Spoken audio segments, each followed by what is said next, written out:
অবৈধভাবে যারা বাংলাদেশ থেকে আমাদের রাজ্যে বসবাস করছে তাদের বিরুদ্ধে অবিলম্বে সরকার কি ব্যবস্থাপনা গ্রহণ করেছে গত 19শে মে কেন্দ্রীয় সরকারের সেই নির্দেশাবলী অনুসারে সে বিষয় নিয়ে জানতে আজ তিপ্রামথার পক্ষ থেকে ফের একবার জিরানিয়া এসডিএম এর দ্বারস্থ হয়েছেন এবং ডেপুটেশন প্রদান করেছেন।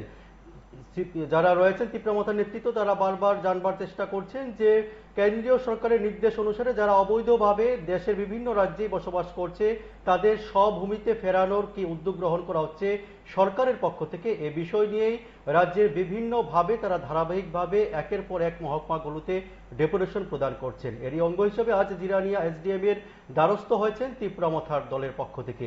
এ বিষয়ে সংবাদ মাধ্যমের মুখোমুখি হয়ে তিপ্রামথার নেতৃত্ব কি বলছে শুনুন। বাংলাদেশি গ্রুপে থৈ নাগাই থৈরিনাই বাংলাদেশের তিন পাহাচানি ন সুন্দরনাই থৈ নাগাই থৈরিনাই বাংলাদেশের তিন পাহাচানি ন সুন্দরনাই ফান নাগাই ফানরাই বাংলাদেশের তিন পাহাচানি ন সুন্দরনাই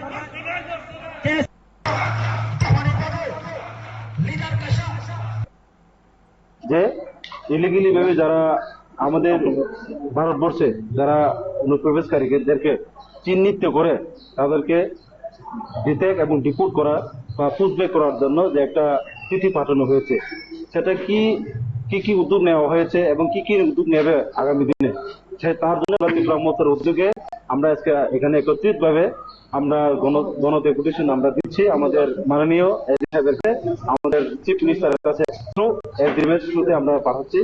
তো আমাদের একটি দাবি থাকবে যে ভারতের যে হোম মিনিস্টার যে সমস্ত 28টি রাজ্য এবং 8টি যে কেন্দ্রশাসিত যে রাজ্যগুলোকে মানে অর্ডার দিয়েছে সেটাকে তাড়াতাড়ি যাতে ইমপ্লিমেন্ট করা হোক, তার দাবিতে আমরা আজকে এখানে একত্রিতভাবে আমরা সাবমিট করছি। আপনারা কি ত্রিপুরা রাজ্যে অন্য কোনো সাব ডিভিশনে আপনারা এরকম ডেপুটেশন দেখেন?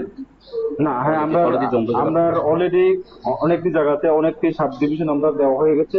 আগামী দিনে হয়তো সিপাহীজলা দিবে ডিস্ট্রিক্টে এবং আগামী 14 তারিখে আবার আমরা খোয়াই ডিস্ট্রিক্টে, এভাবে আমরা সমগ্র ত্রিপুরা রাজ্যে আমরা স্টেপ বাই স্টেপ আমরা দিচ্ছি।